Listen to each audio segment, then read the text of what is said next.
Argentina এবং অ্যাঙ্গোলার যে ম্যাচটা, এটা নিয়ে সবাই আজকে অনেক ট্রোল করবে। এটা করবে যে ছোট দলের সাথে কেন খেললো, আর বড় দলের সাথে কেন খেলে না, হারবে দেখে এরকম। আসলে বিষয়টা এরকম না। আজকের ম্যাচটা ছিল হচ্ছে একটা ইনভাইটেশন। যেমন হচ্ছে ধরেন আমরা একটা টিম যারা আছি, তারা হচ্ছে অন্য একটা এলাকার সাথে আমরা একটা টিম রাখি, ওরকম অ্যাঙ্গোলা হচ্ছে একটা টিম রাখছে আর্জেন্টিনার সাথে। এখন এটা বলতে পারেন যে আমরা একটা এলাকার সাথে রাখি, ওরা তো একটা দেশের সাথে রাখছে। বিষয়টা হচ্ছে অ্যাঙ্গোলার হচ্ছে আজকে 50 বছর স্বাধীনতা, মানে স্বাধীনতার 50 বছর পূর্ণ হচ্ছে আজকে। তো সেই সূত্রে অ্যাঙ্গোলার প্রধানমন্ত্রী চাইছে যে তাদেরকে বড় একটা সারপ্রাইজ দেওয়ার জন্য। এই বড় সারপ্রাইজটাই হচ্ছে মেসিরে আনা, নট অনলি আর্জেন্টিনার সাথে খেলা শুরু, এটা হচ্ছে মেসিরে আনার জন্য একটা ম্যাচের ব্যবস্থা করছে। এই ম্যাচের জন্য কিন্তু আর্জেন্টিনারে 12 মিলিয়ন পে করতে হয়েছে। এটা কিন্তু চারটাখানে কথা না, মানে একটা দিন রে, এমনি তো স্মরণীয় একটা দিন, উদযাপনের একটা দিন, সে দিন রে আরো স্মরণীয় করার জন্য আর্জেন্টিনাকে ইনভাইট করছে অ্যাঙ্গোলা। তো সবাই ধারণা করে নিছে যে ছোট দলের সাথে শুধু আর্জেন্টিনা খেলে, বড় দলের সাথে খেলে না, হারবে, হারের রেকর্ডটা বাড়বে, এই জন্য জেতার রেকর্ডটা বাড়ায় নিতেছে। বিষয়টা কিন্তু এরকম না। আর্জেন্টিনা এটা একটা ফ্রেন্ডলি ম্যাচ ছিল, তাদের অনুরোধে আর্জেন্টিনা গেছে তাদের হোম গ্রাউন্ডে। আর আজকের যে খেলাটা হয়েছে আর্জেন্টিনা আজকের ম্যাচটা কিন্তু মানে ভালো খেলে নাই বলতে আজকের খেলাটা খেলছে একদম বাংলাদেশের মতো। বাংলাদেশের যে কালকে ম্যাচটা গেল, এই ম্যাচটা কিন্তু আমাদের জেতা ম্যাচ ছিল। লাস্ট মিনিটে এসে আমরা একটা গোল কনসিড করলাম, যার জন্য ম্যাচটা ড্র হইলো। তাছাড়া বাংলাদেশের ম্যাচটাও কিন্তু খুব একটা ভালো ছিল না।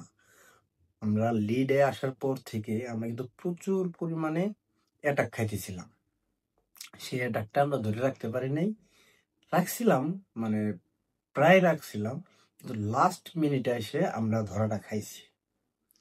তো ওইটাও কিন্তু ফ্রেন্ডলি ম্যাচ ছিল, এটা এরকম কোনো উদযাপনের জন্য ছিল না, বা বাংলাদেশ ওরকম কোনো দল না যে ইনভাইটেশন করে উদযাপন করবে বা স্মরণীয় করে রাখবে, এরকম একটা ম্যাচ খেলবে।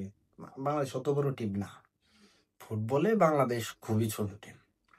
ওরকম আর্জেন্টিনার সাথে যে অ্যাঙ্গোলার খেলা হলো, আর্জেন্টিনার টিমটা বড় হইলেও অ্যাঙ্গোলার টিমটা অতটা বড় একটা টিম না, যার জন্য তারা স্মরণীয় করে রাখতে চাইছে যে ডিফেন্ডিং যারা চ্যাম্পিয়ন আছে তাদেরকে নেওয়ার জন্য, মেসিরে নেওয়ার জন্য, মানে মেসির প্রতি ফোকাসটা বেশি আছে। তো সবকিছু মিলে আপনি যাই বলেন, এই বাংলাদেশের খেলা চেঞ্জ হবে যদি কোনো সিন্ডিকেট না থাকে, আর কোচরে হটাইতে হবে।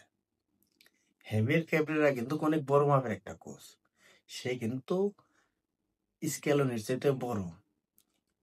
দেখেন আজকে মেসিরে 2 গোলে লিড হওয়ার পরে উঠাই নিছে, হেভিয়ার ক্যাবরেরা কি পারতো না? এটা কিন্তু ক্যাবরেরা একটা ভুল করছে, শুধু এই ছোট ছোট ভুল না, আরো অনেক বড় বড় ভুল করছে, সেটা আমার বলা লাগবে না কারো কাছে, কারণ সবাই এটা জানে।